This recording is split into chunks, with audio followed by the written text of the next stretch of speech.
Welcome to What Lies Beyond with your host, Matt Colborn. Conversations on consciousness science, the paranormal, and the post-material future. This podcast accompanies the What Lies Beyond book by Matt Colborn, now available for pre-order on Amazon and other retail outlets. Visit us and subscribe on whatliesbeyond.substack.com. Today, my guest is Anthony Peake. Anthony is a writer who deals with borderline areas of human consciousness.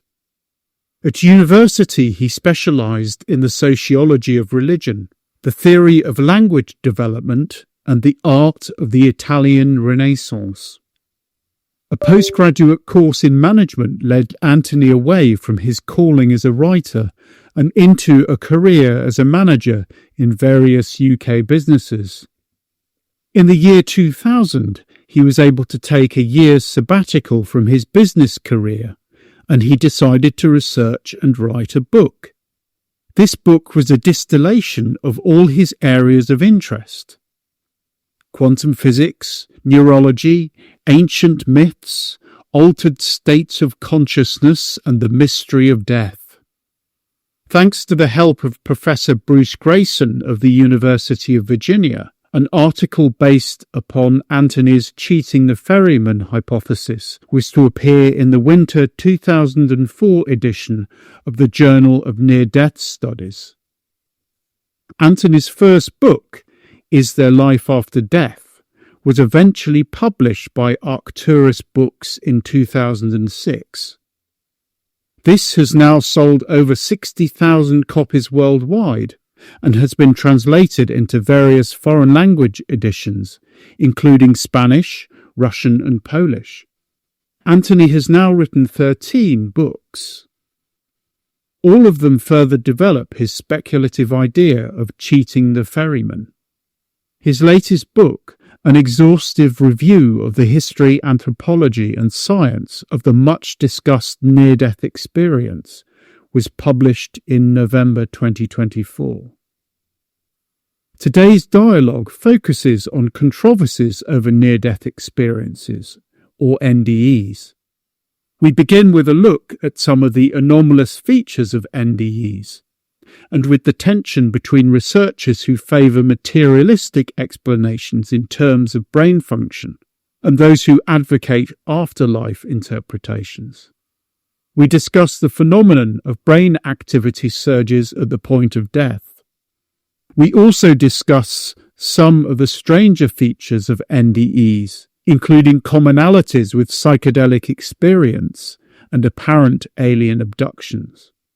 Anthony then describes his cheating the ferryman idea. We finish with a critical discussion of the high-profile Pam Reynolds NDE.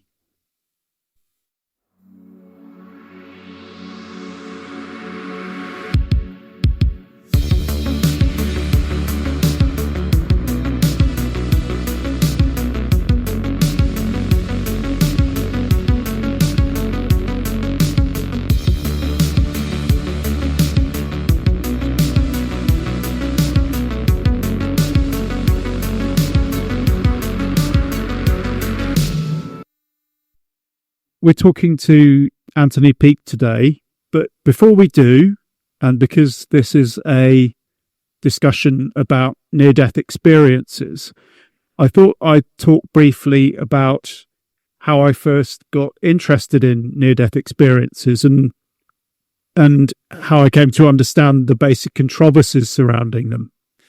So this takes us way back to 1988, where I saw a QED documentary hosted by Dr. Peter Fenwick. I think it was called Glimpses of Death, which introduced several eyewitnesses and experiences of near-death experiences, and their extraordinary stories of leaving their bodies, seeing what was going on in the operating room, perhaps when they were unconscious, flying up a golden tunnel of light, and then perhaps even visiting what was apparently heaven. And then it was only 6 or 8 weeks afterwards that I picked up a copy of New Scientist magazine, which had an article by the skeptical author Susan Blackmore called Visions of the Dying Brain. So really from very early on, I was aware that there are these perhaps competing perspectives on near-death experiences. So the simplest split was between the afterlife hypothesis, or the idea that they perhaps gave you a glimpse into other realms, and then this alternate dying brain idea that they were really hallucinations produced by some condition of the brain as it began to shut down. So, Anthony, can I ask you how you first became interested in near-death experiences? I suppose they've fascinated me ever since probably the mid-1980s, possibly, when I first came across them, from my interest in out-of-body experiences and, strangely enough, alien encounters and UFO encounters, because I found there were a number of parallels between them. But it was only when I started researching material for my first book way back in 1999 that I started to be fascinated by the neurological aspects. And initially I was trying to explain déjà vu as a phenomenon. And I then made links with déjà vu experiences, precognition, temporal lobe epilepsy, and other unusual or non-standard brain conditions. And it then introduced me to the work of Carl Janssen at Maudsley Hospital and his research that he did with near-death experiences and the parallels with ketamine. And I then became very interested, and from then I joined the International Association of Near-Death Studies, and I was delighted that my first academic paper, peer-reviewed academic paper, appeared in the IANDS journal, which was sponsored effectively by Professor Bruce Grayson. And since then, it's been a central theme of my writing ever since. And I take a very different approach to most writers in terms of the subject, as you probably know, but we'll touch on that as we move on. Yes. So I think, again, we're sort of touching on this split between commentators who tend to favour transcendental explanations and then the sort of the brain science. But it sounds like the brain science was in some ways what initially attracted you.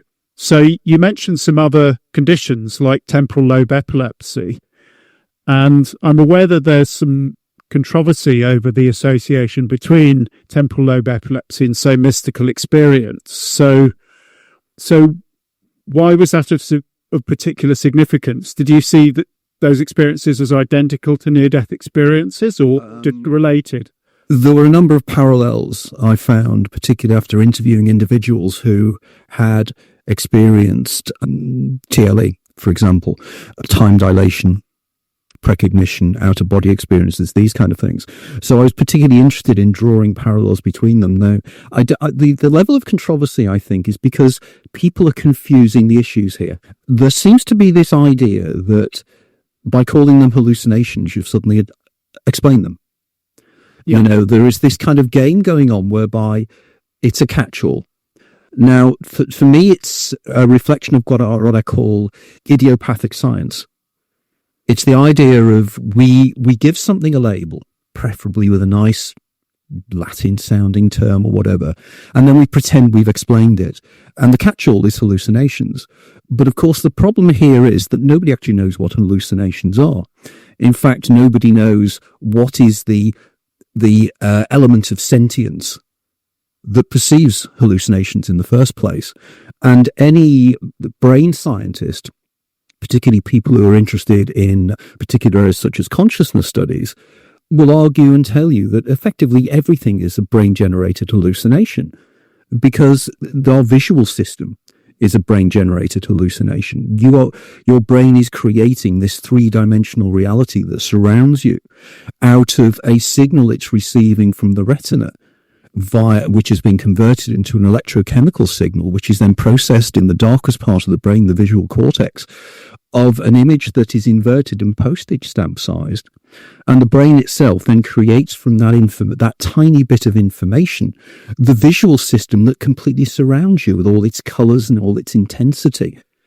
So clearly there's something extraordinary going on here. Now, for instance, we don't see the blind spot as an example, within the visual field. Yeah. So clearly the brain is creating from data a model of external reality. Now, when we then say that that is real, that's consensual reality. Whereas if I have an hallucination, if I have an out-of-body experience, or if I have a dream or something of that nature, that is just as real. When we're dreaming, we are in this supposedly hallucinatory world that is so real that there's light sources, there's shadows. The brain is obviously creating something very, very powerful. And of course, then we revert back to the final point I like to make with people who make these points.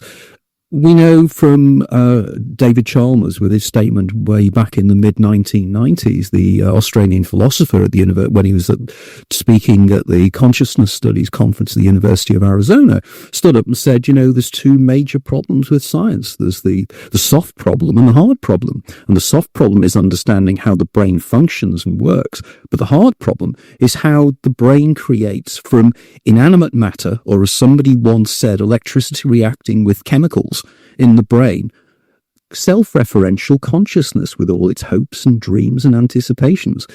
This is incredible. So the thing that's perceiving the hallucination is a mystery, and the hallucination's a mystery. So please don't play around with the idea that you've explained the near-death experience by saying it's an hallucination. You haven't. You've just given it a label. Yeah, yes, absolutely.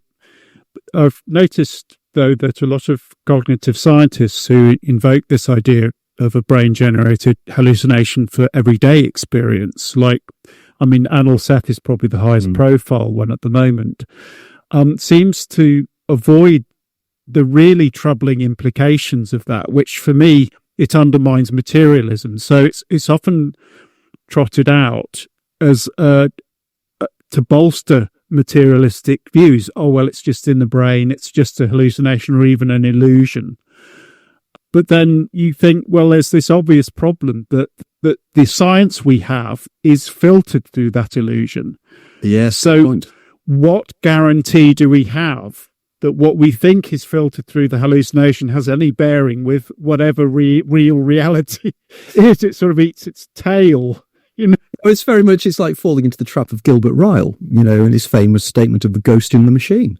There is this kind of wanting to dismiss Cartesian dualism because it doesn't fit in with our modern scientific model. But we know our modern scientific model, every society thinks that its science is the pinnacle of understanding. And we know that hubris of the statements being made in the 1890s by people like Michelson of the Michelson-Morley experiment, where he was opening a new laboratory at the University of Chicago. And he turned around and said, there's nothing more to be discovered. We're going to be calculating probably information to the 6th decimal point because that's all to be discovered. And he turned around and he admitted there's only one or two dark shadows. The dark shadows involve things like the photoelectric effect and the catastrophe, the dark body radiation. And of course, in 1900, December 1900, Max Planck turned up at a conference in Berlin and came up with his idea that the energy was quantized, come in little quanta, little packages. And effectively then in 1905, Einstein came up with his great year with his 3 great papers and effectively explained the photoelectric effect. But in doing so, it brought in a whole new understanding of science. And to me, the white crows or the black swans that cause those things are now happening now because modern science, with all its delight in telling itself how wonderful it is. For example, you apply the mathematics, you apply the formulae from quantum mechanics, which deals with the very small, to the Einstein's relativity, which deals with the very large. They don't work. They get infinities.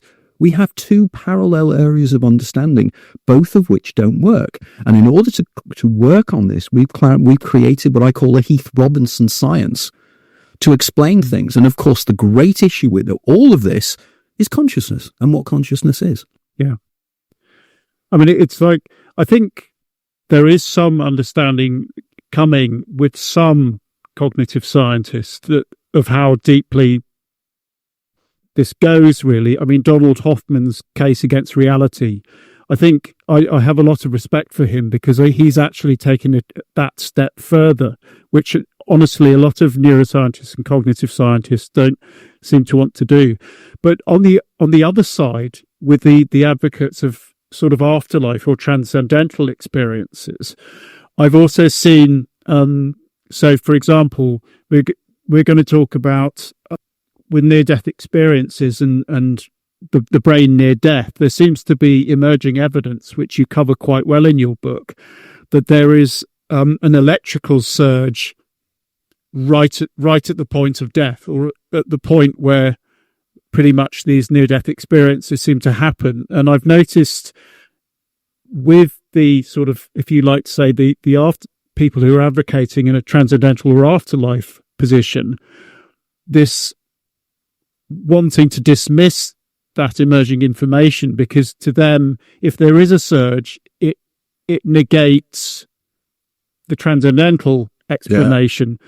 So I wanted to ask you about what you thought about that controversy and the thank you for giving me the opportunity to talk about this, because again, this is a classic example of not going too deeply into the implications of something.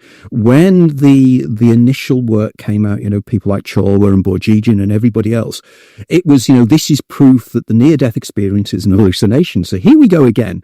This is proof that it's an hallucination.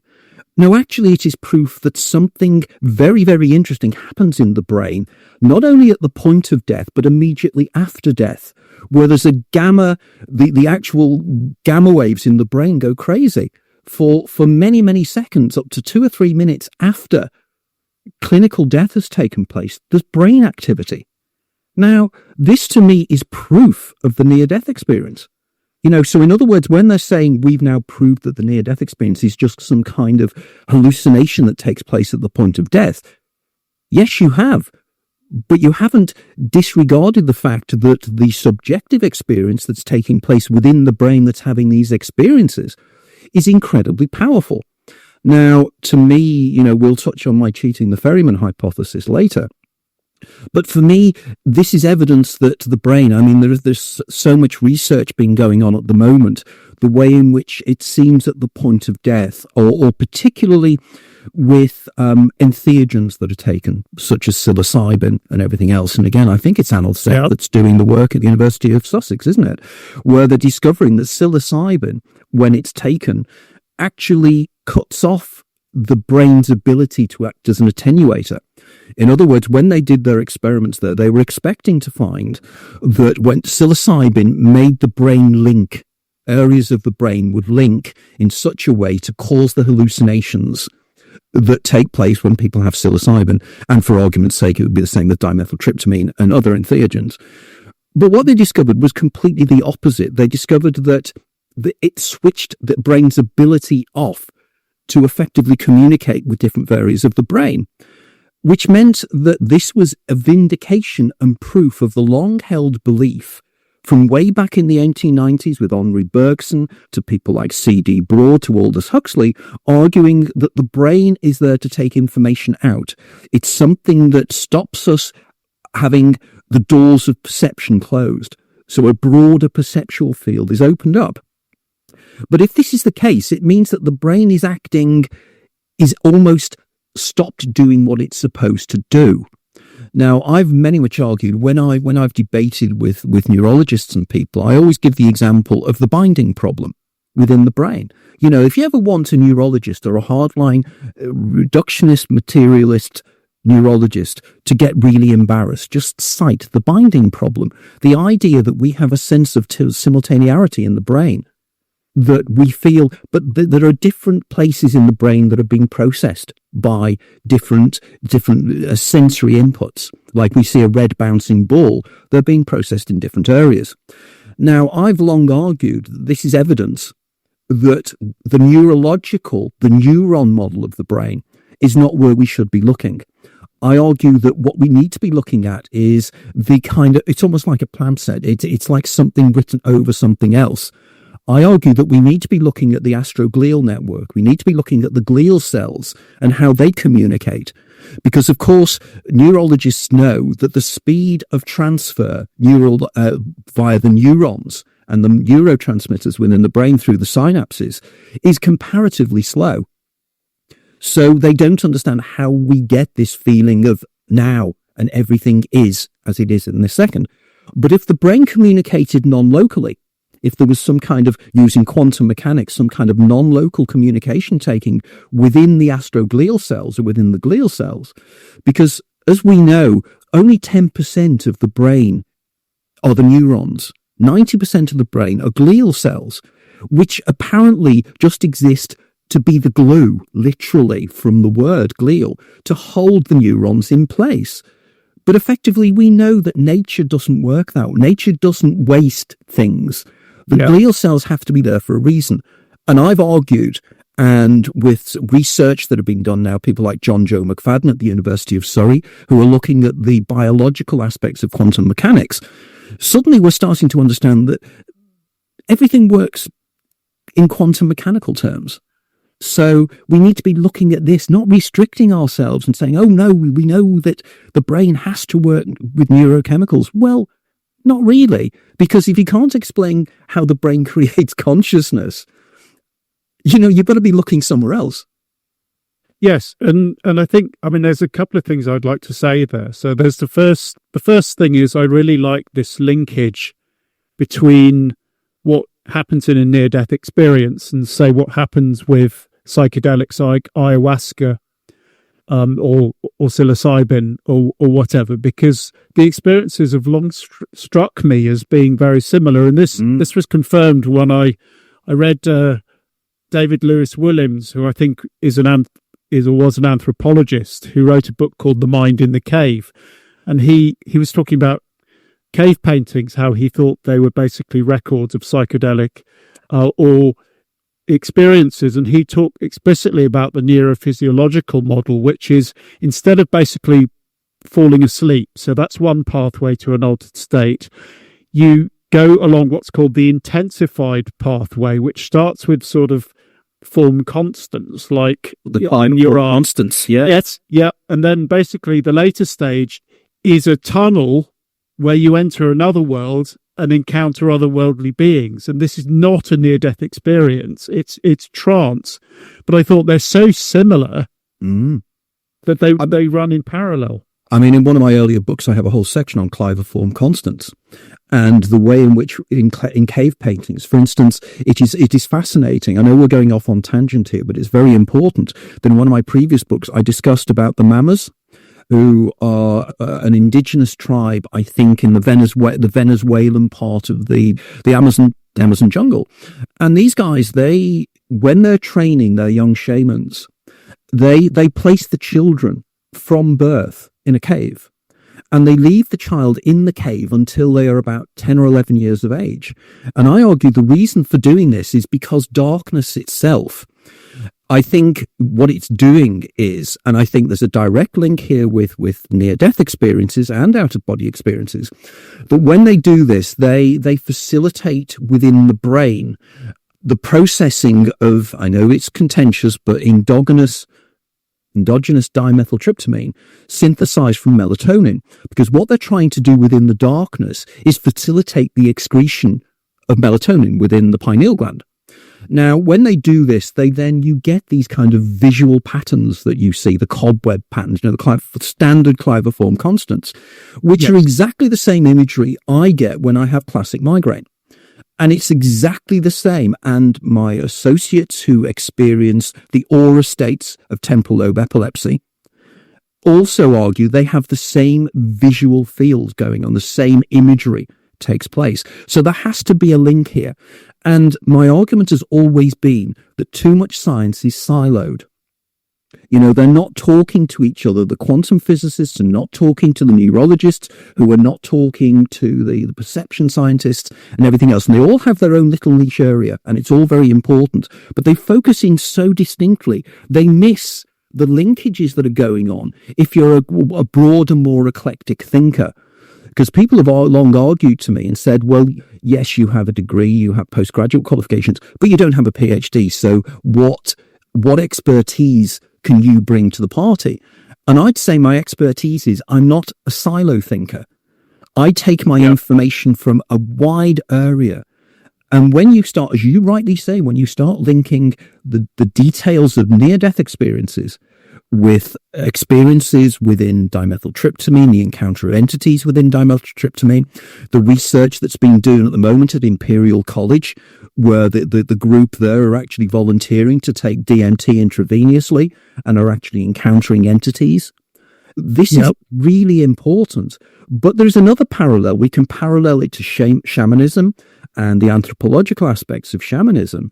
But on top of that, I link it to UFO encounters and alien abductions.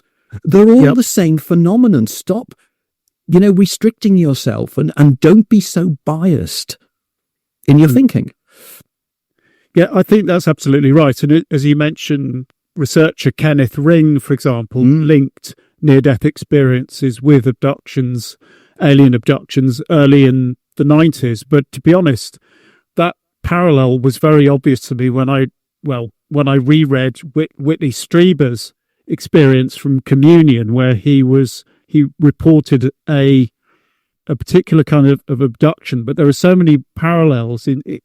He felt they were beings seeking communion, otherworldly journeys, out-of-body experiences he was reporting, and he's by no means isolated in that. A lot of abductees, if you actually read what they say, the experiences read much more as visionary experiences rather than sort of literal alien abductions. Well, I spent hours talking to Whitley because every year now I do something called Contact in the Desert, which is a big event in Southern California. And Whitley and I have become very good friends. And I've admired Whitley's work for a long, long time. And as Whitley himself, I met Whitley in London last summer as well. And as he argues, that he just calls them the visitors. He doesn't know what they are. He's as intrigued and as fascinated by this as everybody else is. And when I do Contact in the Desert, I talk to numerous contactees while I'm there. And the one thing that comes across is these people have had genuine experiences. They're not exaggerating them, but they've had what I would call hallucinatory states. They've had altered states of consciousness where they are communing with entities that seem to have independence of them. And this is what the guys that are at Imperial College are discovering. Whereby they are encountering entities that have motivations, that seem to have existence outside of their anticipations of them. And to me, this is incredible because I draw parallels between these entities and the being of light within near-death experiences. What are the moody traits? The being of light, if you look at the being of light, it will always manifest in whatever you anticipate you want it to be. It's as if it's there to guide you through the trauma of dying. And it will become your grandmother. It will become a religious figure. It could be Jesus. And of course, in my book, as you know, I do the anthropological aspects of how different cultures have the same experience, but interpret what they see differently. Because there's numerous cases I've come across where people say they encountered Jesus. But if you look at the cases, the entity never says it's Jesus. The person anticipates and believes it's Jesus. But of course, the major problem with a lot of these near-death experiences is when individuals then encounter people who are dead, it's a problem. But a bigger problem is when they encounter people who are still alive. And there are numerous cases of that, like young children's near-death experiences. They will encounter school friends. They'll encounter teachers. They'll encounter Mickey Mouse.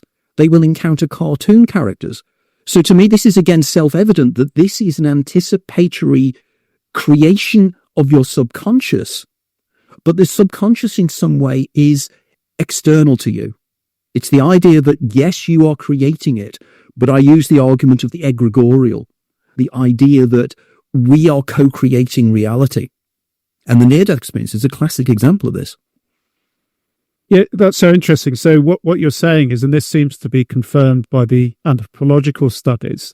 I was having a conversation just a week or two ago, actually, with a scholar who who works in indigenous psychology. So she's Maori, and we were talking about Maori near-death experiences and how they differ. And I think there's a feeling that there is that call that's common worldwide, but there are also cultural tweaks, if you like. So, and I think that's important because when, for example, people report an afterlife vision of, say, a beautiful garden, I was watching that QED again this morning, so that one of the cases had a visit to allegedly heaven. I thought that can't be real. I mean, just think about, okay, if you see a flower in heaven, does that mean there's pollination in heaven? Does that mean, it can't be real. It has to be on some level an image, sort of constructed image. Yeah, absolutely. The idea that we construct these environments from our anticipations of what we expect. The idea of the Elysian Fields, the idea of, is it Summerland, that the mediums used to describe in the 19th century. And it seems to be, it depends upon what you expect is what you get. And again, I did a great deal of work looking at different cultures again. People like Gregory Shushan, the work that Greg is doing in terms of the anthropology, the work that Samantha Lee Treasure is doing in terms of the anthropological aspects in Southeast Asia, in South Korea and things. So there are a lot of very interesting researchers that are looking into out-of-body experiences and near-death experiences in this way. And the cultural aspects are profound.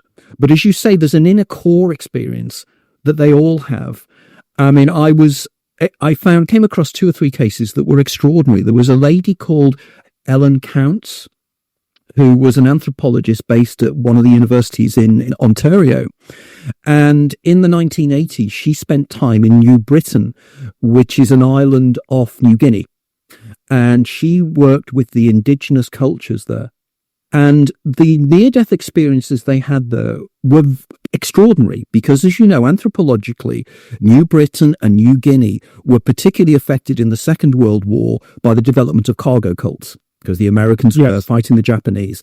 And the local indigenous community believed that by evoking certain procedures, you could make planes come out of the sky, which would be full of cargo. And then you'd imitate the aircraft and you'd worship them in some way, that you'd get cargo sent to you. Now, when individuals from these indigenous cultures have near-death experiences, they parallel the cargo cults. Like there was one fascinating case where this guy, when he died, he was in a factory. And inside the factory were people making things, which were the kind of consumer commodities that are difficult to get to in New Britain. So his idea of heaven was this consumer society where people were making things.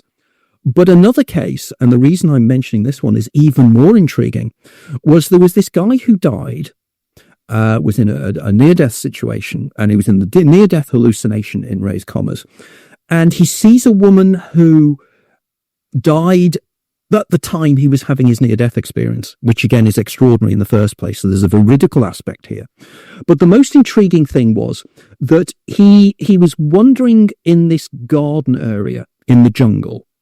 And then suddenly he sees this light come down and he's pulled up into the light. The light pulls him up into this house.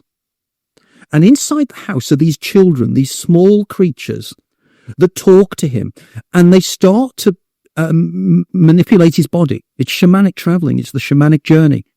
And they start to play around with his body like they do with alien abductions. But the extraordinary thing is the guy then says that he realized that the house was revolving and it was going round. And then he realized it was hovering above the ground. It was a UFO. It was a UFO encounter.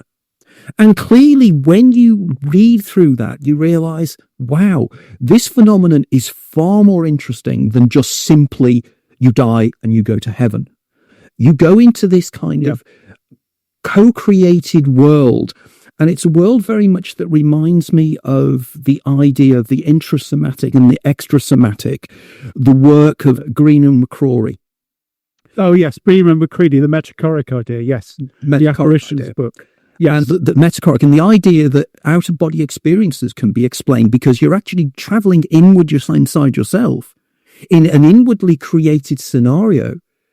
And an out-of-body experience and near-death experiences are so similar that, again, we've got this uber experience, which contains near-death experiences, out-of-body experiences, remote viewing. They're all in there. And they're all part of not a unique experience, a universal experience that's across the world. First of all, it's if you wanted to push it one way, that would be, it's just an internal experience. But when you're mentioning, first of all, veridical experiences and also things like remote viewing, clearly information is coming out. It is an internal experience in one sense, but information is coming out from the outside in another. I mean, I just looked at Anita Moorjani's case that you mentioned in your book. And in the talk she gives, she mentions that when she has this extraordinary near-death experience from which healed her from very severe cancer, actually, she reported 360-degree peripheral vision. And she also reported the experience. She says, we all share the same consciousness. Yes. So, and that for me is very interesting because I think that case, amongst others, which we can discuss in a moment, do seem to significantly challenge purely materialist interpretations. And I wonder what you thought about this experience of extraordinary perceptions in near deaths, because that's quite reasonably common as well, isn't it? It is, and probably the first time I came across the idea of 360 vision was a friend of mine who'd taken ketamine. And he said the most extraordinary thing was that he could perceive all the way round, and he was hypersensitive and hyper-aware. Now, of course, this then comes down to one of the major problems we have with out-of-body experiences and near-death experiences is what's doing the perceiving. Because if I'm in an out-of-body state, how is my visual system working? Because photons are not being processed by my retina. They're not going through my eye. They're not being processed by my visual cortex because I'm no longer attached to my body. So there must be a different form of vision taking place here. But it's the same kind of vision we have in dreams. We are not using our eyes in dreams. And we know neurologically that when somebody's dreaming, exactly the same parts of the brain fire up as if they were doing it. And there was one experiment where somebody was dreaming playing tennis. And then the measured person when they were actually playing tennis, and the same parts of the brain lit up. So clearly there is a parallel here. But to me, the point that Anita made, and I chatted to Anita a few years ago for one of my earlier books, which I wrote with Irvin Laszlo on near-death experiences. And Anita's experiences are extraordinary. And her point is a fascinating one. And the idea that to paraphrase Bill Hicks, the American comedian, we are all one consciousness experiencing itself subjectively. And this is one of the deepest belief systems of so many traditions, cultures, religions, and everything else. The idea that we are embodied bits of a greater consciousness that is suffering from amnesis, as the Neoplatonists would call it. The idea that, as again, I wrote a book on Philip K. Dick a few years ago, and Philip K. Dick argued this in one of his novels, The Divine Invasion, when there's this little boy called Manny, and Manny is God, but he's forgotten he's God. And in order to realize what you are, you have to suffer from what the Platonists called anamnesis, which is loss of forgetting, where you override the powers of the drinking of the waters of the river Lethe. You know, the idea of the river of forgetting when you die, and you forget and you go back into the simulation, for want of a better term. But I've argued long for the last 25 years in my writings that we believe ourselves to be a singular being. We believe ourselves to be a singular consciousness looking out of our eyes. And I argue, rather like Julian Jaynes, with his bicameral model, that bicamerality is obvious. The way that we have two hemispheres to the brain is self-evident. There's two different areas of processing going on here. And we know from split brain operations, we know from Roger Sperry, Michael Gazzaniga, and the work they did when they did split brain operations in the 1950s and 60s, you cut the corpus callosum, you end up with two personalities. So therefore, we're already not a singular personality. But if we take that further up, you realize that probably there are gradations, and that what we all are embodiments of a greater consciousness, a consciousness that I call the Uberdaemon. which I think is the equivalent of the Jungian collective unconscious. But in the final chapter of my last book, Cheating the Ferryman, I also argue that above that, hypothetically, because I can't prove it scientifically, is what I call the Godemon, which is the equivalent of the Or Ein Sof within Kabbalah teaching. It's the idea the Vedanthists have about the idea of Brahman. And we're all living in this illusionary reality they call Maya.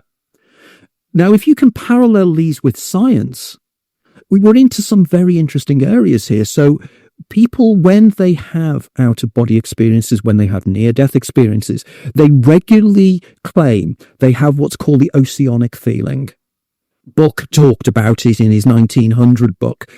And the idea that there is, when you're in certain mental states, you move into this oceanic feeling that you are everything and everything is you. And this comes back to the work of people like David Bohm, for example, and his concept of the implicate and explicate orders. And the idea that at a lower level of reality, everything is a unity. And this is what we're discovering now in cosmology. The idea, the big thing at the moment within cosmology is the holographic principle. The idea that we're existing within some form of hologram. Now, the whole central principle of holography is that the parts are the same as the whole. So if you take a holographic image and you smash it, unlike a normal picture, if you cut it, you have just that part of the picture. You smash a holographic image up, you have a denuded image. In each part, you have a denuded image of the whole. So that's what he was going to call a wholeness and the implicate order. And the idea is that we are part of that overall massive consciousness. So ultimately, and this is not just me saying this, but a lot of quantum mechanics people and a lot of other individuals that are researching quantum mechanics will argue that that everything is a singularity. Everything is entangled, to use a term from quantum mechanics. Once you put subatomic particles in the same quantum system, and then you move them great distances apart, you do one-to-one particle, and the other particle reacts instantaneously. Which means that, as Bohm argued, at a lower level, everything is a singularity. And for argument's sake, and I've used this in one of my books, if at the point of the Big Bang there was the singularity point, in which case and everything that exists that's material and energy all came from that point particle 13.7 billion years ago or whatever. That means everything was entangled at that point. And all we've done is the entangled particles have just moved out. It's just that our brains, going back to the argument of the attenuator, our brains are not attuned to see the wholeness with everything. And it's only when you have out-of-body experiences and near-death experiences that you realize you don't need your eyes to perceive, because you are what you are perceiving. There's a feedback mechanism going on here. Again, there's a lot to sort of think about in what you've said. But for a start, I would say that what this implies is that the quantum mechanical theories like Bohm's could almost be said to be the external indications of this deep interconnectedness, non-local interconnectedness. But the sort of mystical experiences are in the internal version. The second thing that I would say is that there do seem to be degrees of intensity, don't there? So an earlier interview, I was talking to Gary Lackman and we were discussing Maslow's peak experiences and Colin Wilson's ideas about superconsciousness. So by the way, just quickly, can I just jump on here? That Gary and I will both be speaking later this year at the Colin Wilson event in London. Brilliant! Yes, that's brilliant. That's a great plug. I'll put that link, and I'm hoping to turn up as well. So okay, it'll be an interesting day. Yes. So basically, what Colin Wilson was arguing was that sort of at an everyday level of consciousness, which is perhaps slightly depressive, pessimistic, things quite often seem very separated from one another. So not only are you an atomized individual, often the world seems very heavy, sort of separated, heavy objects, But with peak experiences, basically, not only are they moments of sort of intense joy, but things begin to seem interconnected. And then you can move up the spectrum to more intense mystical experiences where people have a very strong sense of this interconnectivity. And again, I see sort of the results of parapsychology as the external expression of that. So when we start getting these non-local, all these sort of veridical perceptions, that's an indication that it's not just in our heads or imaginary. And what you seem to be saying is that if we go right to the sort of the top end of that, or the deepest level, sort of flipping it, that it really is universal. You sort of lose all sense of that individuality. So, and this links in with your cheating the Ferryman hypothesis, which we might as well talk about now. So the backbone of your work is this cheating the Ferryman idea. So could you just explain a little bit about what that is and how that relates to split brains and near-death experiences? Yeah, absolutely. It's just wonderful to talk about Maslow. Abraham Maslow has been somebody I've been fascinated for years. And in fact, as you know, my surname is Peake. So I used to call one of my podcasts The Peake Experience for obvious reasons. But going back to cheating the ferryman, cheating the ferryman is something that I've developed and continue to develop over the last 30 years or so. And basically I've written 13 books now, all of which are discussing it in various aspects. So this has to be a very, very watered down version. But I'm intrigued in trying to explain near-death experiences, what takes place at the point of death. And when you describe the moody traits of out-of-body experiences and everything else, what is really going on here?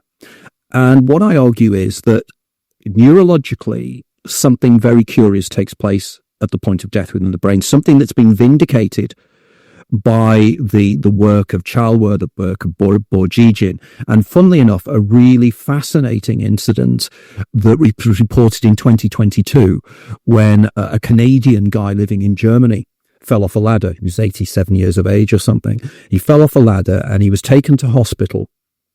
And it's reported by a guy called Vicenti. So that you can find the paper. It's by Vicenti et al. And he died in a state of status epilepticus while he was in an EEG.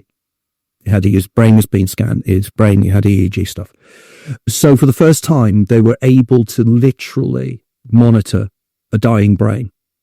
And again, exactly the things that happened to Bourdieu's rats. And there was an Italian guy called Pano, I think, that did an experiment with the macaque monkeys, whereby they had brain activity up to 2 hours afterwards.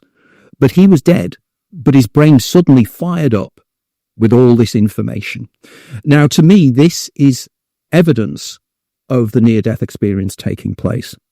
And I argue that the brain activity is there for a reason. The brain activity, again, is probably working on non-local areas within the brain. And I think what it's doing is it's stimulating the brain's ability to holographically bring up past life memories. You know, when somebody turned around and said, my life flashed before my eyes, it's one of the moody traits, the panoramic life review. I've always been intrigued by this because what does it actually mean? And I believe what takes place is in a real death, in a near-death experience, the life flashes before your eyes. But I argue that in a real death experience, an RDE, as I term it, your life doesn't flash by. It's literally a second-by-second recreation of your life, drawn up by your brain's ability to work non-locally and to tune into the memories that are within your head, the memories that were evoked by people like Wilder Penfield. You know, Wilder Penfield with his operations when he had an electrode and placed it onto the exposed cerebral cortex of his patients, interestingly enough, his epileptic patients. When he placed it on the temporal lobes, he was able to evoke three-dimensional holographic memories of the past life. What's the point of that? If the human brain has the ability to record everything that takes place in your life, but you can't remember it, What's the point of that? Now, again, as an aside, which is what I tend to do, one of the people I've interviewed on my podcast is a lady called Rebecca Sharrock. And Rebecca Sharrock is a young Australian woman who has what's called HSAM, which is highly superior autobiographical memory. She remembers literally everything that's happened in her life, even her dreams. And she can acquire that information, I argue, in my book, Opening the Doors of Perception, because she's autistic. She has autism. So therefore, the way her brain functions, her brain has an ability to attune into the non-locality within her brain to evoke the memories that are denied most of us. But we know those memories are there. And I then I would argue that not only are the memories there, but the memories of all other alternate lives can also be drawn up by the brain using an equivalent of the Hamerhoff and Penrose orchestrated objective reduction model to do with the microtubules. And I argue that if you look deeper within the nature of reality, there is something called the 0 point field, which is the cosmic, the quantum vacuum. And information can be programmed within the 0 point field. Now, I'm not making a lot of sense here, but it will make sense in a second. Okay. So when death approaches, those past life memories are drawn up. And they are drawn up in such a way that you are catapulted into now, the other point about near-death experience is time dilation. People always say that time expands. We know neurologically why that happens. We know it's the release probably of endogenous DMT within the brain, because I argue, like many people, that DMT is the facilitator of the near-death experience. And that you go into this alternate state of time. And again, I review this in my book, The Labyrinth of Time. And the idea is that in the final seconds of your life, you could have a whole life again within a split second, because time and time perception is subjective. Okay, so my minute is not the same as your minute. So when you start to die, your time dilates, and those past life memories are evoked, and you're catapulted back to the moment of your birth. And you start your life again. And this time, what happens is consciousness bifurcates, and the element of the other part of your consciousness, which I call the daemon, splits away from your everyday consciousness, which I call the eidolon. These are from ancient Greek terms, the Gnostic terms. And the eidolon lives the life only once. So an eidolon just lives the life one more time. But the daemon, when it's the second life starts, is also aware. And it remembers what you did in your last life. So you have your in-life consciousness, which is the eidolon. And it's an equivalent of a virtual reality computer game of your life, where within the program is the outcome of every decision you can possibly make. Just like in a computer game, you start the game, you switch the game on, you have the on-screen sprite.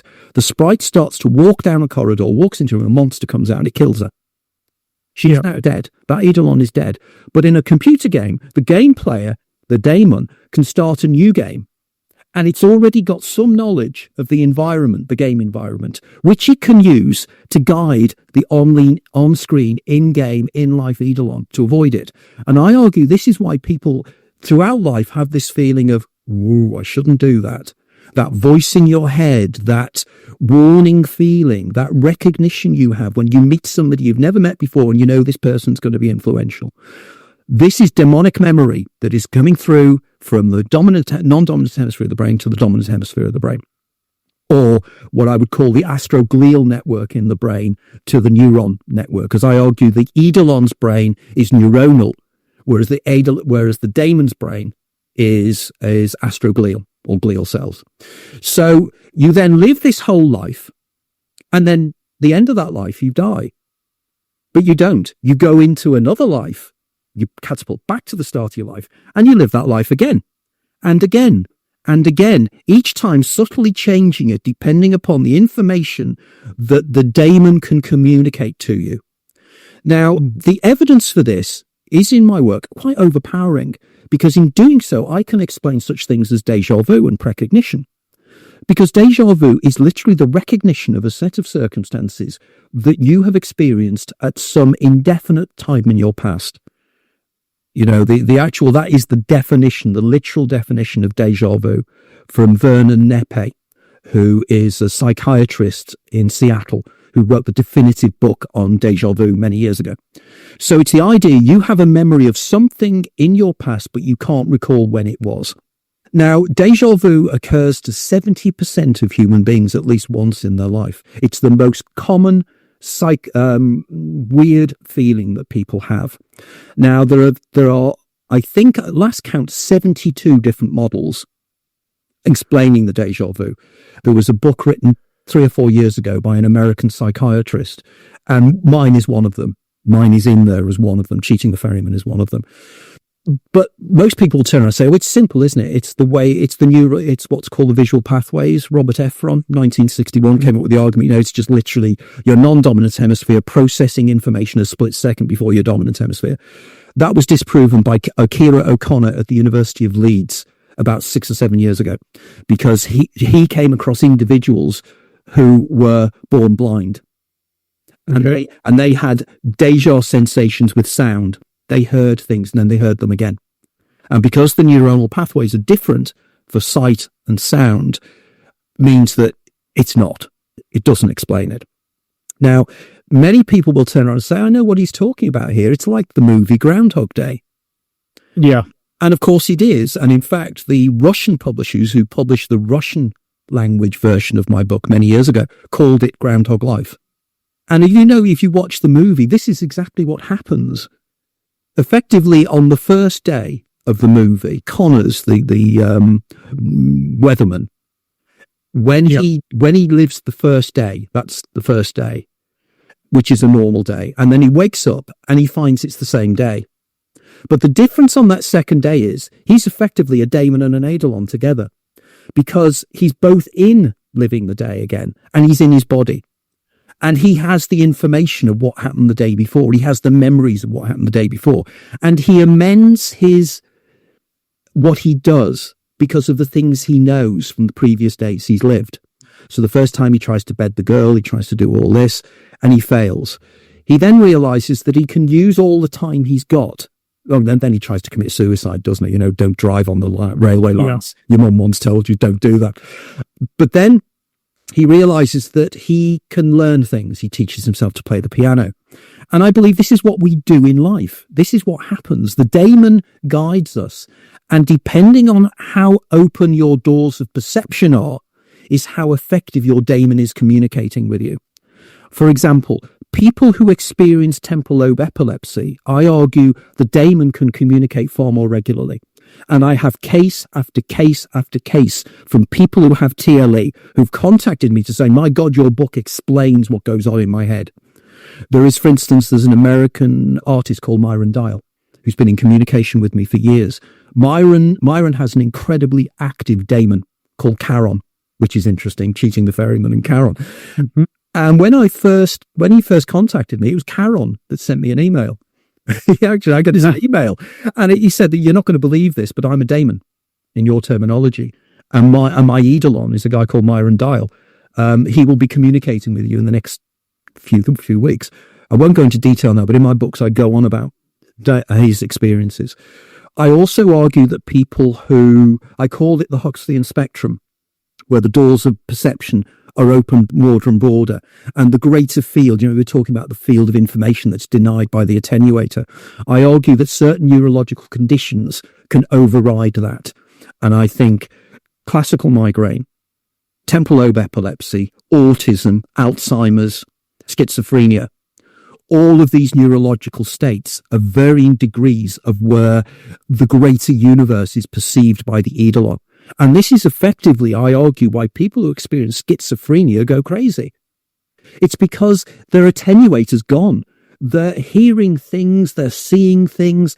Their time perceptions are different. And I know from friends of mine whose friends or family experience schizophrenia, or they've experienced it themselves, they argue that my time scale is off. I can be back in my childhood or in my future.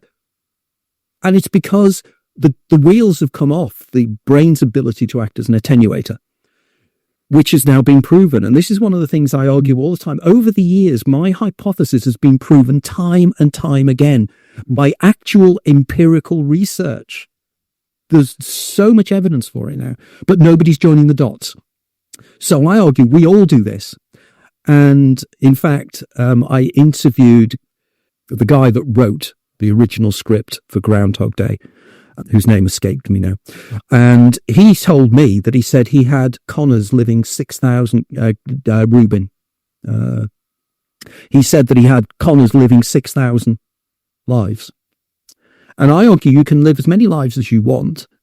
And then at the end of the final life, you then die properly and you move on. But that's all happened in a nanosecond before you've died. And this is what all this brain activity that has been seen in these experiments. It's the panoramic life review.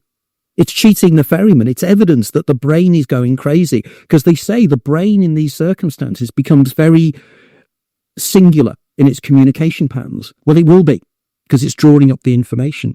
So basically that's very quickly cheating the ferryman.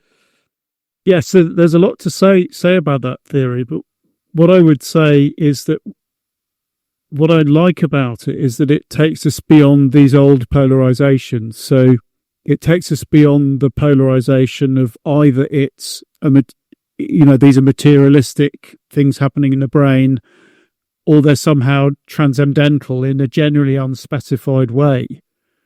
And I do like the way that you're tying together a lot of these different threads as well. And it reminds me of some of the conversations I've had this season. So, for example, we talked about peak experiences, but I've also had conversations about precognition and the possibility that they might be explained by non-local connections in a sort of Bohemian way. And then Mark Wittmann was talking about time in schizophrenia, about how we have this sort of ability to sort of tie things together temporally in packages of about, I think it's about 3 seconds or so. So that's the metronome beats. Yeah, that's right. Metronome beats or packages of conversation. And in schizophrenia, apparently what happens is that falls apart. People can't make those connections, which resonates very much with what you were saying. But again, this is all quite piecemeal. And I think I need to have a look at more of your books and information, because it is such a novel approach to these long-standing problems of consciousness. But I think it ties in quite well with, say, Bernardo Kastrup's idealism, the filter theory that we were talking about, ideas about consciousness and time. That, yeah, a very, very interesting and provocative hypothesis. How did you come up with it in the first place? I didn't. Literally, I felt I was like Schliemann excavating Troy. I had a vague idea where I wanted to go, like Schliemann with the hill of Hisseluk. It was standing in front of me, and I just started excavating. And as should be the case, I did not write my book in order to find information to shoehorn into my hypothesis, which I've been accused of on various occasions. It was quite the opposite.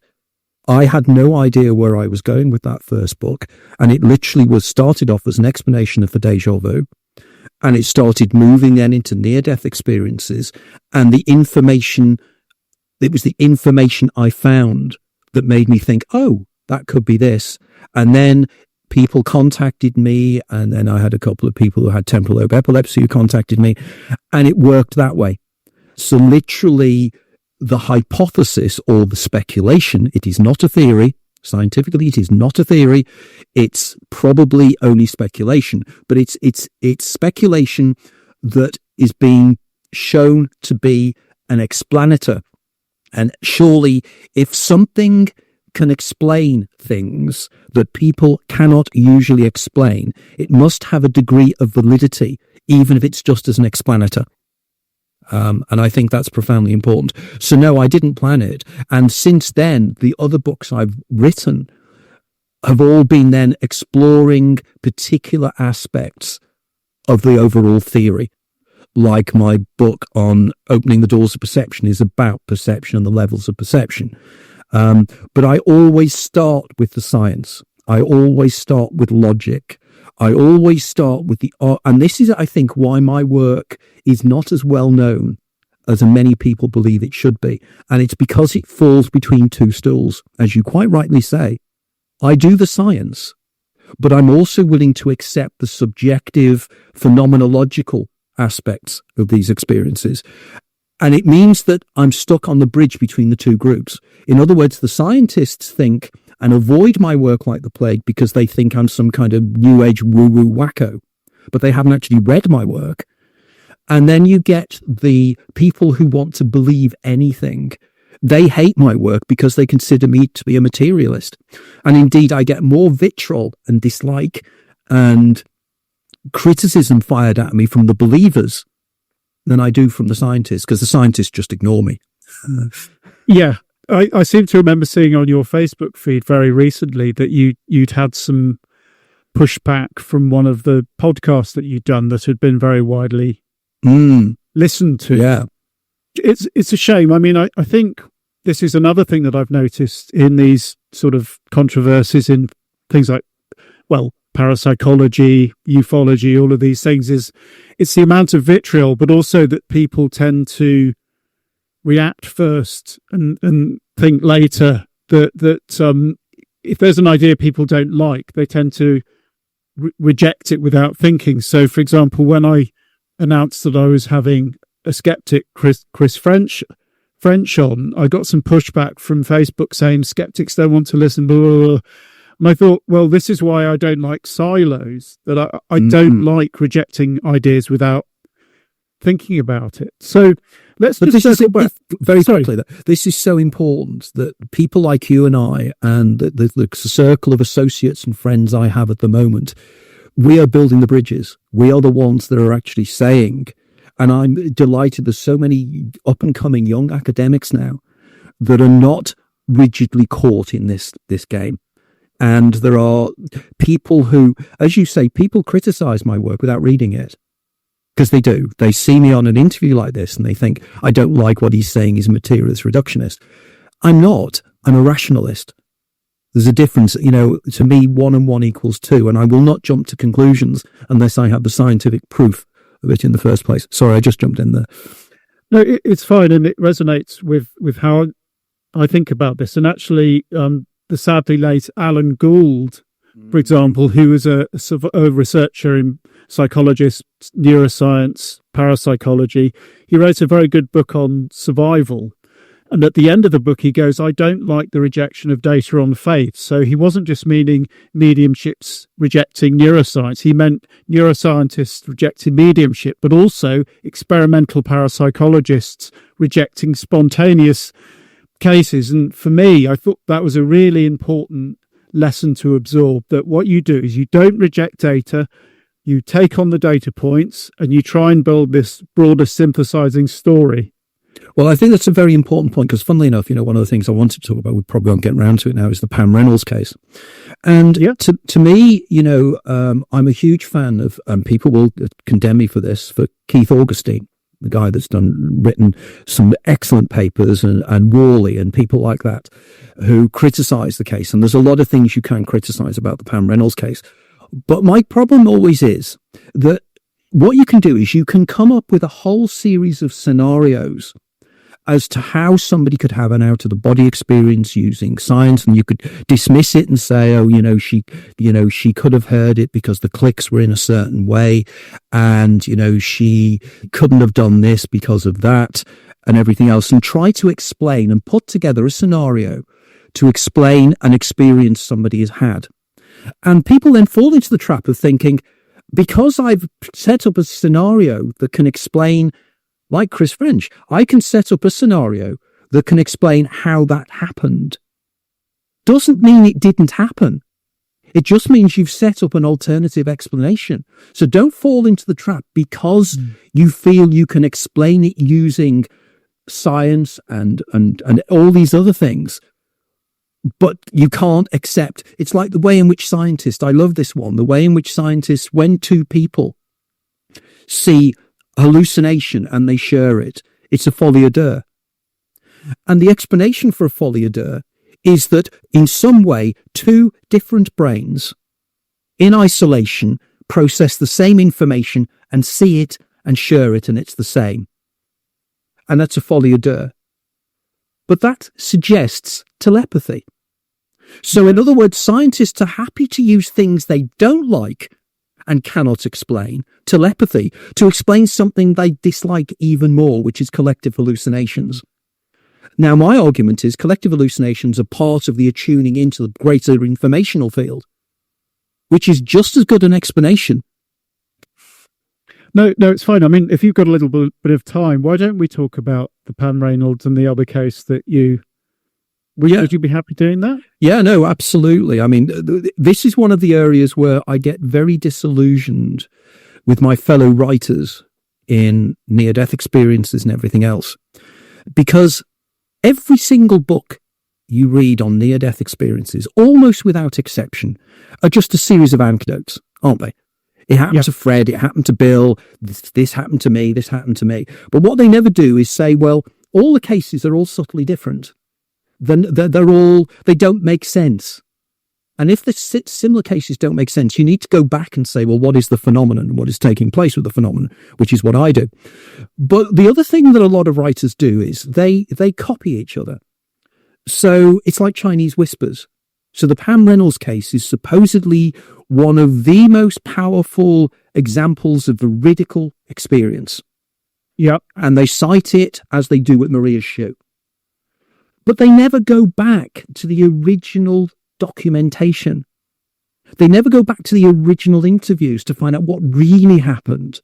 They just reiterate the same thing. And the amount of times I've come across pure exaggerations and, let's say, mistruths being said about these cases that did not happen. But with the Pam Reynolds case, for instance, Pam Reynolds was a lady that had technically an inoperable... It wasn't a tumour. I think it was a blood... It was an aneurysm. Aneurysm at the back of her head, wasn't it? And they needed to operate, but in order to operate on her, they had to do a process called standby. This was way back in, I think, 1991. And standby involved lowering her body temperature to 60 degrees Fahrenheit. In which case, what would happen is that literally they would also flatline her. So she was technically, for all intents and purposes, during the operation, dead. There was no brain activity, no EEG activity. She was flatlined. But apparently, during the operation, or when the operation started, she became conscious. She heard the sound of what was called the Midas Rex saw. It was something that the surgeon was using to cut into her head to get to the aneurysm. She heard this, and then she said that she felt herself fly out the top of her head, and she's outside of her body, and she's watching the surgeon cutting in to the side of her head. She also said it was extraordinary because the way in which her head had been shaved. She'd expected her whole head to be shaved, but it wasn't. There was just a section of the head, which she was surprised at. She also heard the surgeon, the Dr. Murray, who was the anesthesiologist, was having difficulty in putting things into her groin, into her veins. And they said her veins were too thin and her arteries were too thin. They couldn't do it properly. And then she described how they were singing along to Hotel California by the Eagles. And she all reported all this when she came to. And the reports say this is impossible. She was flatlined and yet she was perceiving all of these things. How could she possibly do this? Great story. Really interesting. Till you start looking actually at the surgeon's report. And the surgeon's report actually breaks down the timings of the whole operation. And I think it won't be precise on this because I'm doing this from memory, but I think the whole process started around about 10 to 8 when she's taken into the theatre. And then she's given anesthesia, general anesthesia, to knock her out. And she goes into the anaesthetic state at around about 9:10. And then around about 11 o'clock, the surgeon starts with the saw, because beforehand they'd also had the problem that she heard with the people trying to get the vein into the vein. Then the surgeon starts cutting into her head, and it is only then, after he started that the standby process started. So she was only in standby for half an hour, and she had no memories of that. So all the memories that they claim was when she was flatlined. She wasn't. She was knocked out by the anaesthetics, but she wasn't flatlined. So the whole story that we had somebody who was technically dead who saw things in an out-of-body state is a lie. You know, there's no other argument for it. It is a lie, and it's repeated time and time and time again. All that does is it discredits us. It discredits the people doing the research, because we need to focus in on Pam Reynolds' out-of-body experience. Whether she was flatlined or not is immaterial. She seemingly was outside of her body and saw the saw going in, but she didn't. It's her description of the saw. She said it had a little notch at the top, which she thought was quite peculiar. The Midas Rex saw apparently has a notch at the bottom, not at the top. Also, she claims that she was surprised at the way her hair had been cut. But she would have known how her hair had been cut, because they'd have probably cut it before she was given the anaesthetic. And when she awoke, she would have seen it, wouldn't she? And her friends would have seen it. So that's not quite such an amazing thing as they first say. Now, they argue that she had, like these things here, she had things in her ears which had special clicks. And the clicks were there to be able to know how deep the anaesthetic had taken her consciousness. Right. And they argue that the clicks, she couldn't have heard what was going on around her because she had these clicks in her ear. Now, you and I are wearing these headphones. I can still hear what's going on around me. So to argue she couldn't hear anything was not quite right. So we have all these issues here. But the counter-argument is she could have been out of her body, because there's so many other cases of veridical NDE experiences where people do discover things that they couldn't have possibly known. Penny Satori's case of patient 10, for an example. So there are other cases which lead you to believe that consciousness can exist and perceive outside of the brain. But to just make out that story was the killer story is wrong. And most of the things I've quoted here are from the original material and the Keith Augustine paper. But also there was somebody else I met whose name escapes me. I was trying to find his book earlier on today, who was a neurologist. And he wrote a fascinating book. I met him many, many years ago. Really interesting book. And he discusses the Pam Reynolds case. And one of the things that he pointed out to me, and he points out in his book, is the one thing Pam didn't see. When she was seeing her hair cut, you know, the way her hair had been cut, the one thing she missed was her head was held in a metal vice, which was covering her head to hold her head still for the operation. But she didn't see that. So it means that some of the things she saw were correct, but could it be her brain was creating them from the sound she heard? You know, she heard the sound. She said it was a perfect D, the sound of the drill. But the perfect D sound is exactly the same sound you have when you have your teeth drilled. So it's exactly the same sound. So could her brain have confabulated a set of circumstances around what she was hearing? And that's not unreasonable. You know, in other words, we need to apply Occam's razor here. Usually the simplest explanation is normally the one that's correct. Now, either Pam did physically get out of her body and see things without eyes and float around, and as we discussed earlier, I could argue there is a model that can work in. Or she literally, it was like a dream sequence when she was coming to. When she was coming out of the anaesthetic, her brain, she had subliminally heard all these things in a kind of a quasi-conscious state. And then the brain had confabulated a dream scenario around the circumstances as she was coming to. Now, to me, that makes actually slightly more sense, but it doesn't invalidate the case of the point I was making before. It doesn't invalidate the case because it could still have happened as it was described, that she said she had an out-of-body experience and she met up with her grandmother or something. So there's a lot there to unpack. And in my book, I unpack that. I have a whole section on the Pam Reynolds case, but I try to put it right. Michael Sabom did some fantastic work on it, but it's not the full story. You have to get the counter arguments as well, because otherwise the people like Chris French and his associates will beat you up. And the skeptics will beat you up because you've already embarrassed yourself by not giving the full facts. Yeah, I think that was a point that Chris French has made. And I read, I think you heard on the interview that I gave with him, that I read his book, The Science of Weird Stuff, and the Near-Death Experience chapter, which had what I thought was some reasonable critiques of some of the leading near-death experience researchers being, let's say, partial with some of the information they discuss about various cases. And I said, has there been any response to this? And he said no. And I've seen that a lot. And I think, first of all, when you get exchanges, so there was an exchange between advocates of survivalist explanations and materialist explanations in the Journal of Parapsychology a few years ago. There's one in the Journal of Scientific Exploration much more recently.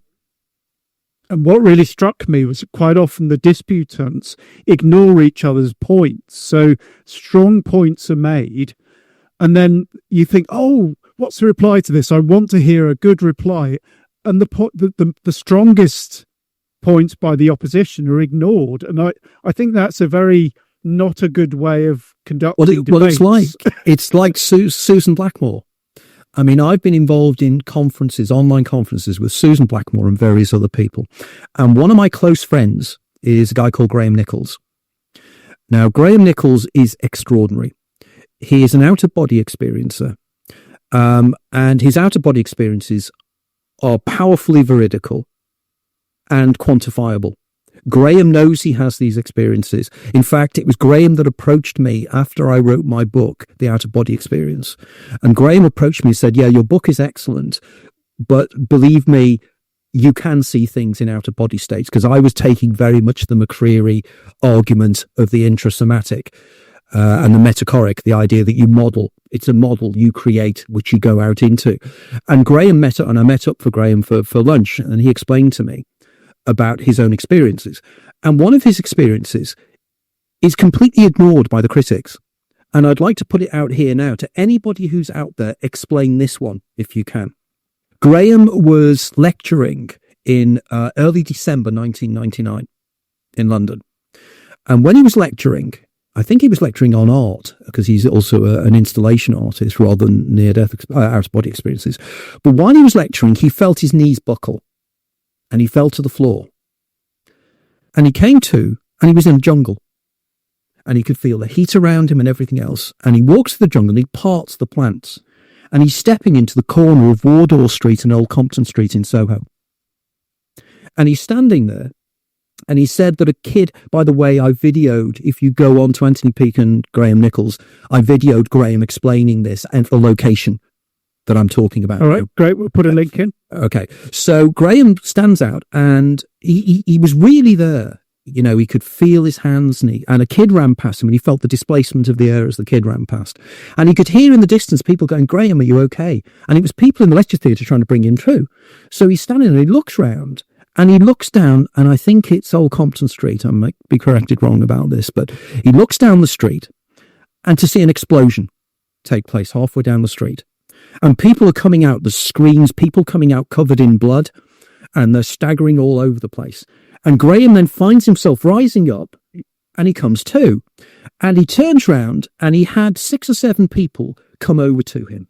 All of these people witness this.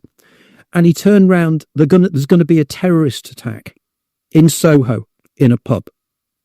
He described the exact circumstances. 10 days later, the Admiral Duncan pub, the nail bomb, took place in exactly the location that Graham perceived it to be. Now, to me, there are only two explanations for this. No, three. Coincidence.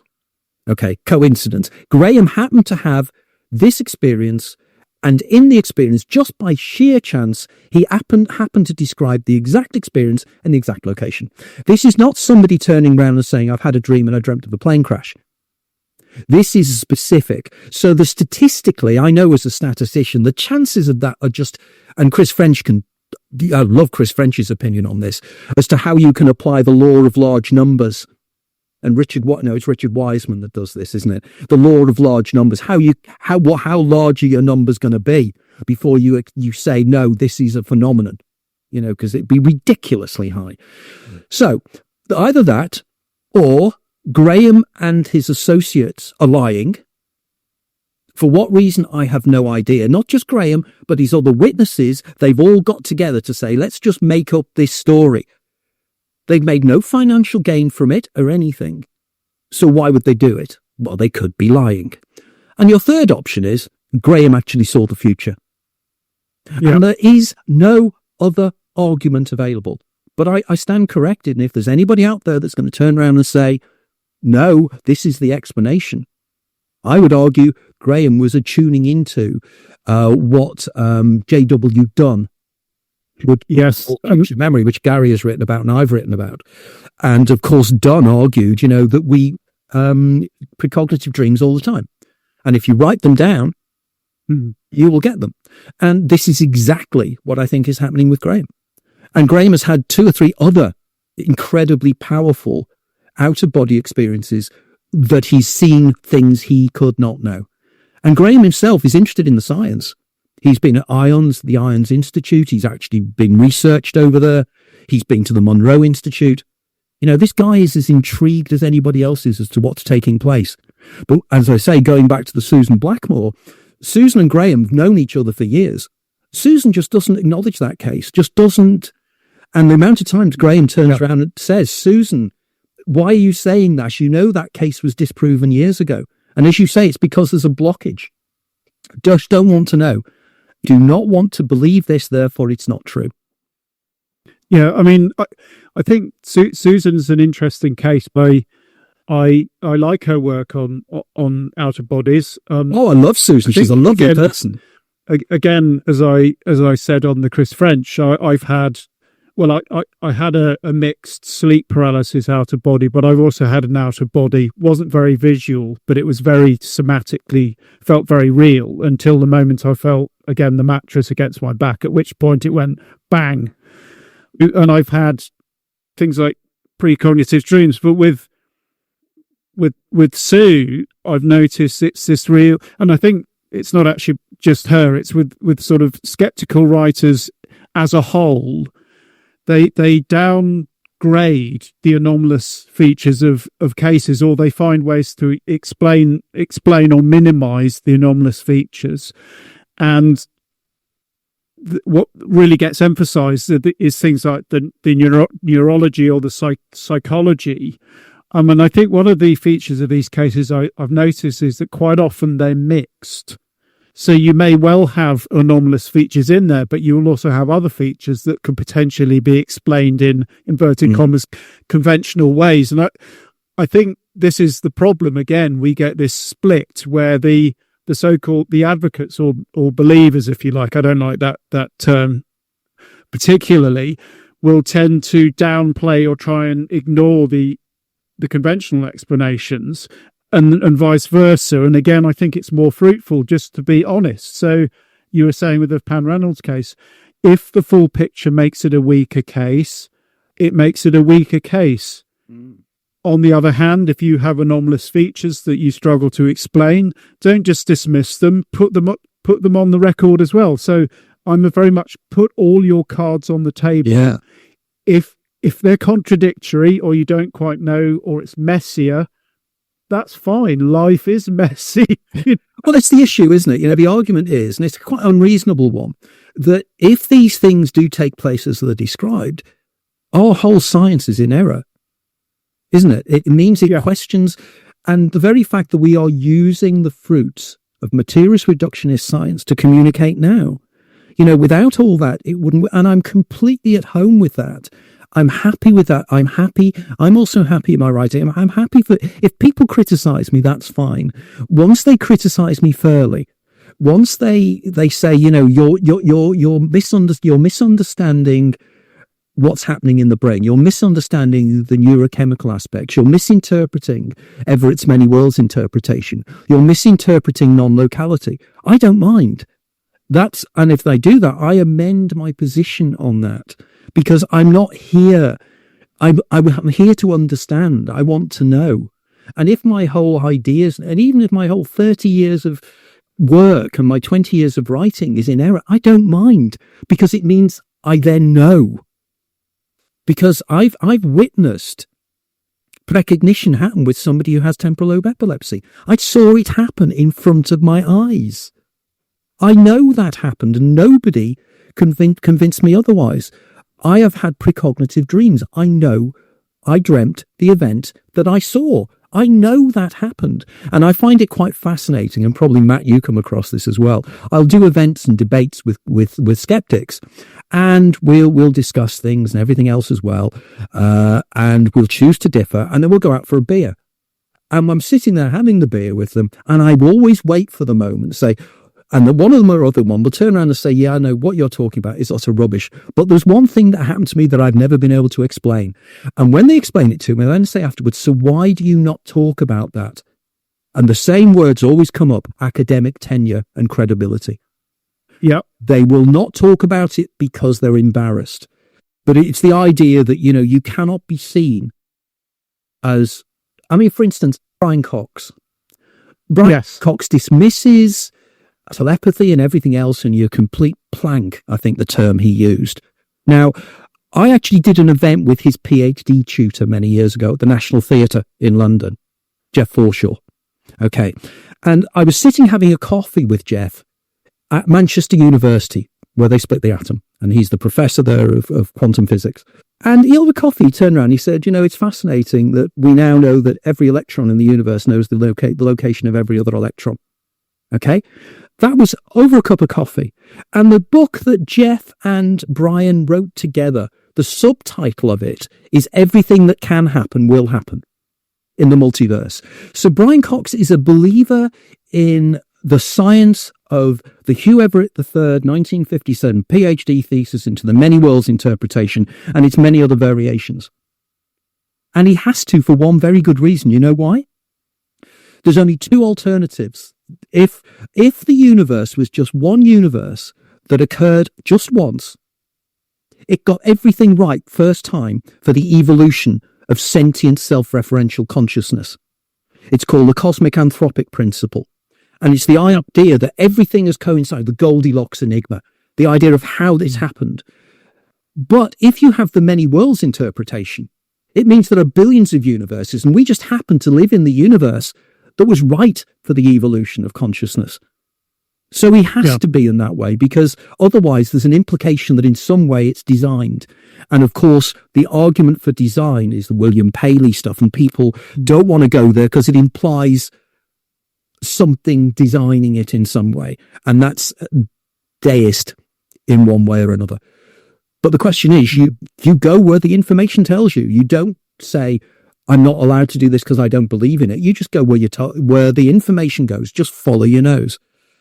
Yeah, but that's it. And I think William Corliss, he was an anomalies collector in brief, but he said something in one of his newsletters, actually, never close the door on anything. So he'd just collect this information. Sometimes it would seem to confirm one thing, sometimes another. You just keep collecting it, try and build a broader picture with it, but just remain open and have it as an open inquiry. And I think that's possibly a good place to start to wind up as well. So Anthony, just some finishing thoughts on this extraordinary journey that you've had. Where would you like to see near-death experience research go next, and also the research in terms of your own theory and getting further confirmation? My own speculation, or not a theory. I think we need to sort of broaden the field. we need to move away from, just as I said, collecting the anecdotes, working under the assumption that the plural of anecdote is proof, when of course the plural of anecdote is not proof, it's just a series of anecdotes. So what we need to do is diving into, as I'm doing and people like Gregory Shushan are doing and various other researchers and people in the OBE world such as Samantha Lee Treasure are doing, is they were just looking at it with a much broader swathe, so bringing in the UFO aspects, the abduction aspects and everything else, because we'll end up with a much better, accurate picture. Because I genuinely believe that if we do that, we will crack it. It will be a paradigm changer. The Thomas Kuhn idea of paradigm change. I believe that these are the areas that will open up a whole new understanding of science and consciousness in such a way that we will suddenly look back on a period now and think we were beavering around looking down and we should have been looking up, and realizing that everything is a wholeness.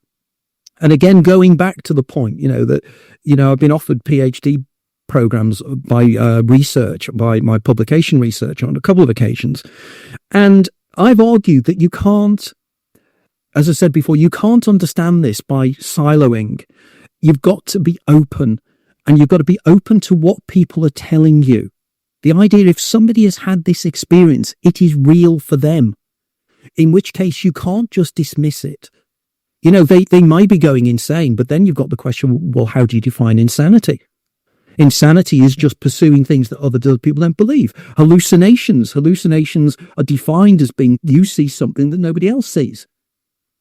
But they've got no way of knowing whether my colour red is the same as your colour red from perceptual science. So we need to do that. And it's very exciting. And there are so many, as I say. I was delighted when Dr. Pascal Michael, a young up-and-coming neuroscientist, requested of me, could he write the foreword to my new book? He's an academic neuroscientist. And that was such an honour, because it shows that we're breaking through. And in the next 20 years, as long as the world doesn't get destroyed with the madness we're living in at the moment, it's going to be a very exciting time. In terms of my work, this is my last book. I won't be writing another one. I have no intention of writing another one. I'm now 71 in a few weeks' time. I'm too old for this now. My brain is not as sharp as it used to be. And I'm also not as hungry now. I feel I've pursued a lot of my areas. So what I'm doing now is I'm working with other writers. I'm developing other writers. And I'm developing particularly other writers who want to take elements of my work and run with it and prove it or disprove it. Go into the laboratory. One of the major criticisms of my work is you've not proved it in the laboratory. Well, how can you prove these things in a laboratory? But I'm willing to try. So I'm nurturing other writers, developing other writers, doing a lot more lecturing and a lot more traveling. And that's what I'm going to be doing now for the future. I'm doing interviews like this. And as I say, thank you, Matt, for having me on this show, because it means a lot to me. And this has been a fascinating discussion. It's great. Yes. Great when somebody gets it, Oh, I think it's brilliant. And I think one of the things that I wanted with this platform was to do something a little bit different. So yes, this is in some respects a paranormal consciousness show, but I wanted very consciously to take a slightly different angle to it. So you mentioned a lot of the turmoil that's happening in the world at the moment. It seems to me that one of the problems that we have generally is that we've got stuck in what you might call old paradigms. So old paradigms, not just of science, but of politics and culture as well. So I think we desperately need new, encompassing, synthesizing ideas that can approach these things afresh, which is exactly why I think your books are so interesting. Thank you. So many thanks, Anthony Peake. That's been absolutely fascinating and amazing talk, and I hope you'll come on again. I definitely will. Thank you. Thanks, Matt. Thank you.